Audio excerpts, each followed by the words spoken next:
இன்னைக்கு சப்பாத்திக்கு மாவு எப்படி பிசைறதுன்னு பார்த்துடலாம் பாருங்க. இப்போ இந்த பவுலில் வந்து நான் 1 கப் மாவு எடுத்துட்டேன். திருப்பி இன்னொரு கப் மாவு சேர்க்குறேங்க. இப்போ எந்த பவுலில் எடுக்கிறீங்களோ அதே கப்பில் வந்து இப்போ 2 கப்புனா இதுக்கு 1 கப் மாவு தண்ணி வந்து இதில் சேர்க்கணுங்க. அடுத்தது இதுக்கு தேவையான அளவு உப்பு சேர்த்துக்கோங்க. கரெக்டான தண்ணி ஊற்றுனதுனால மாவு பாருங்கள் பிசைஞ்சு எடுத்துகிட்டு வந்திருக்கேன். பாருங்கள் பாத்திரத்துலேயும் இது ஒட்டலை. இப்போ இதை 1/2 அன் ஹவர் ஒரு தட்டு போட்டு மூடி வச்சிடலாம். சப்பாத்தி மாவு உருண்டை பிடிச்சாச்சு. இப்போ சப்பாத்தி போட்டுடலாம்.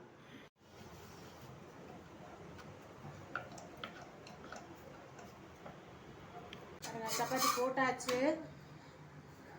மீடியம் ஃப்ளேமில் சப்பாத்தியை சுட்டுடுங்க.